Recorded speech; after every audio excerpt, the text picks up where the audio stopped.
Assalamualaikum warahmatullahi wabarakatuh. Perkenalkan, saya Tiara Angela dengan NIM 238110064, Program Studi Teknik Sipil Universitas Muhammadiyah Sumatera Barat. Pada kesempatan kali ini, saya akan mempresentasikan tugas mata kuliah kewirausahaan di bidang teknik sipil dengan dosen pengampu Bapak Insinyur Surya Eka Priyana, STMT. Nah, langsung saja. Yang pertama itu definisi kewirausahaan. Kewirausahaan adalah kemampuan seseorang dalam menciptakan, mengembangkan, dan mengelola usaha dengan memanfaatkan peluang, inovasi, serta keberanian mengambil risiko untuk memperoleh keuntungan. Nah, di bidang teknik sipil, kewirausahaan memainkan peran krusial dalam mendorong pembangunan infrastruktur nasional. Wirausaha teknik sipil berkontribusi pada pembangunan jalan, jembatan, gedung, dan fasilitas publik yang mendukung pertumbuhan ekonomi serta peningkatan kualitas hidup masyarakat. Pentingnya kewirausahaan dalam bidang teknik sipil. Yang pertama yaitu menciptakan lapangan pekerjaan. Wirausahawan di bidang teknik sipil dapat membuka perusahaan kontraktor, konsultan, atau usaha material bangunan yang menyerap tenaga kerja.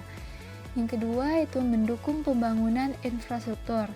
Perusahaan konstruksi berperan dalam membangun jalan, jembatan, gedung, saluran drainase, dan fasilitas umum yang dibutuhkan masyarakat. Ketiga yaitu mendorong pertumbuhan ekonomi. Usaha di sektor konstruksi menciptakan aktivitas ekonomi melalui investasi, penggunaan bahan bangunan, dan penyerapan tenaga kerja. Karakter wirausahawan teknik sipil. Dimana karakter yang harus dimiliki adalah yang pertama itu jujur, disiplin, kreatif, inovatif, berani mengambil risiko, memiliki jiwa kepemimpinan, mampu bekerja sama, bertanggung jawab, dan memiliki kemampuan komunikasi yang baik. Nah, di sini ada peluang usaha.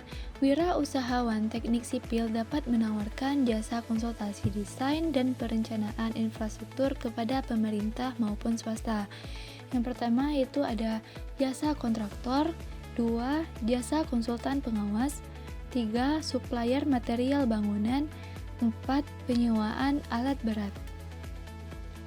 Langkah memulai usaha yang pertama yaitu ada riset pasar dan studi kelayakan, 2. Penyusunan rencana bisnis, 3. Perizinan dan legalitas, 4. Penggalangan modal dan peluncuran.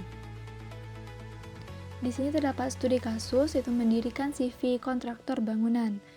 Seorang lulusan teknik sipil memiliki pengalaman bekerja di proyek konstruksi selama beberapa tahun. Melihat banyaknya kebutuhan pembangunan rumah, ruko, dan gedung kecil, ia memutuskan mendirikan CV kontraktor bangunan untuk menyediakan jasa perencanaan dan pelaksanaan konstruksi.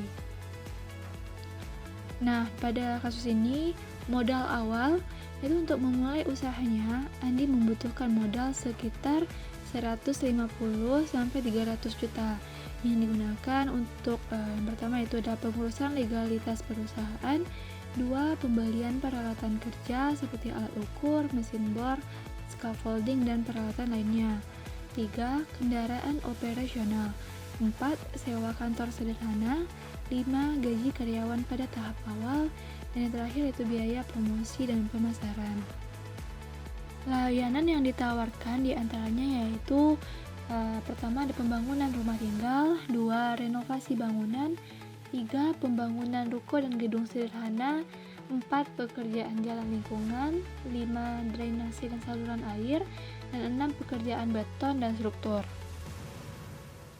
Cara mendapatkan proyek yang pertama yaitu rekomendasi dari pelanggan sebelumnya, 2. Mengikuti tender pemerintah maupun swasta, 3. Promosi melalui media sosial dan website, 4. Menjalin kerjasama dengan developer, arsitek, dan konsultan.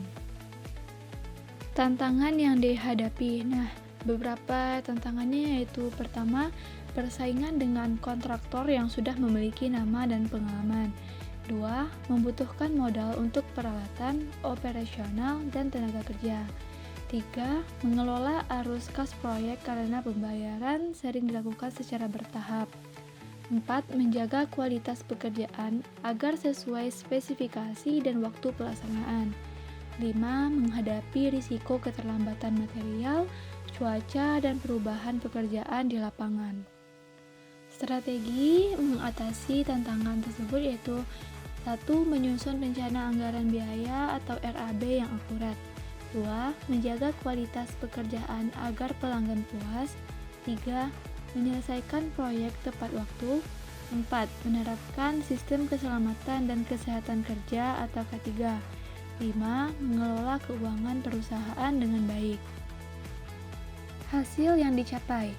Apabila perusahaan mampu menjaga kualitas pekerjaan dan kepercayaan pelanggan, maka dalam beberapa tahun perusahaan dapat yang pertama itu memperoleh proyek dengan nilai yang lebih besar, menambah jumlah tenaga kerja, membeli alat berat sendiri, dan berkembang menjadi perusahaan konstruksi yang lebih besar dan mampu bersaing di tingkat regional maupun nasional.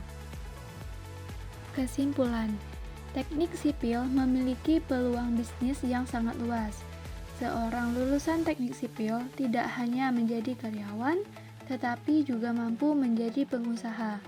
Keberhasilan usaha ditentukan oleh kompetensi teknis, inovasi, manajemen, dan etika bisnis. Jiwa kewirausahaan perlu ditanamkan sejak masa kuliah agar siap menghadapi dunia kerja maupun membangun usaha sendiri. Mendirikan CV kontraktor bangunan merupakan peluang kewirausahaan yang menjanjikan di bidang teknik sipil. Dengan manajemen yang baik, kualitas pekerjaan yang terjaga, dan pelayanan profesional, usaha kontraktor dapat berkembang serta memberikan manfaat ekonomi bagi pemilik usaha dan masyarakat. Sekian presentasi saya. Jika ada salah kata mohon dimaafkan. Terima kasih. Assalamualaikum warahmatullahi wabarakatuh.